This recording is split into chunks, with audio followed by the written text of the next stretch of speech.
अस्सलाम वालेकुम। आज हम अलजेब्रिक एक्सप्रेशन को डिस्कस करते हैं। टॉपिक नंबर 3 पे इसलिए पहुँचे हैं क्योंकि सबसे पहले जब तक हम टॉपिक नंबर 3 को डिस्कस नहीं कर सकते हम टॉपिक 4 पर नहीं जा सकते। वो फैक्टराइजेशन है। यहाँ से जब तक हमें अलजेब्रिक एक्सप्रेशन की समझ नहीं आएगी तो हमारे लिए जो फैक्टराइजेशन है वो थोड़ा सा मुश्किल होगा।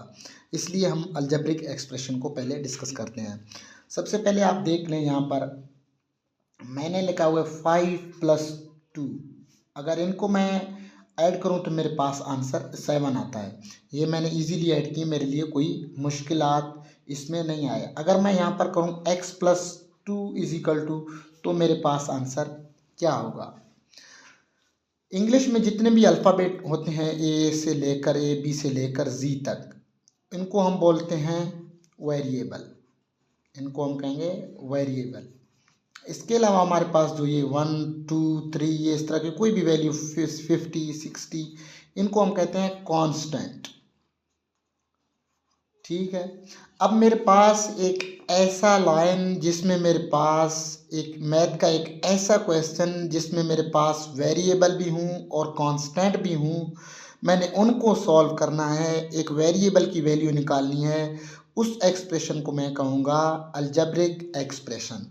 अब देख लो, आपने आराम के साथ 5 + 2 ऐड किया, मेरे पास आंसर 7 आया। अगर मैं x + 2 को ऐड करूं तो मेरे पास आंसर क्या आता है। इसमें एक वेरिएबल है और एक कांस्टेंट है। ऐसे एक्सप्रेशन को हम कहेंगे अलजेब्रिक एक्सप्रेशन। अलजेब्रिक एक्सप्रेशन में आपने करना क्या होता है, फ़र्ज़ करें ये देख लो 5x + 6 x + 6x + 9 + 3 = 0। अब मैंने यहाँ पर एक जो वेरिएबल है, ये ABC जिस तरह मैंने आपको बताया इनको वेरिएबल कहते हैं। इन वेरिएबल्स की मैंने वैल्यूज़ निकालनी है। ये 5x और 6x ये मेरे पास कितने हुए, 11x।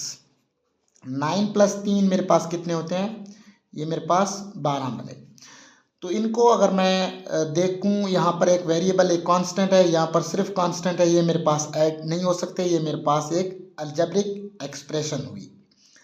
इनको सॉल्व करने का तरीका यही है कि काफ़ी सारी चीज़ों का आपने ध्यान रखना है।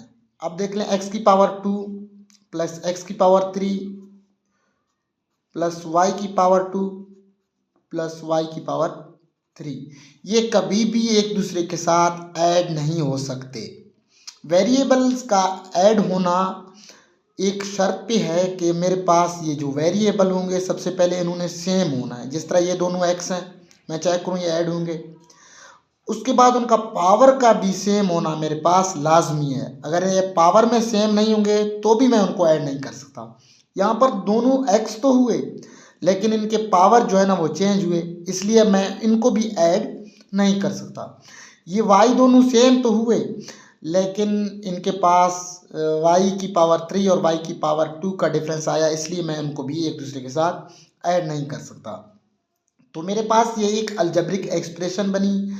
इनके साथ अगर कोई भी वैल्यू, इनके सामने कोई भी वैल्यू नहीं है, इसका मतलब इन सब के पास 1 1 मौजूद है। तो कांस्टेंट और वेरिएबल ये दो वैल्यू गिवन है, उनको मैं तब ऐड और माइनस कर सकूँगा जब ये दोनों एक दूसरे के साथ सेम होंगे और इनके पावर भी सेम होंगे, तब मैं उनको ऐड करूँगा। इसके अलावा मैं उनको ऐड नहीं कर सकता।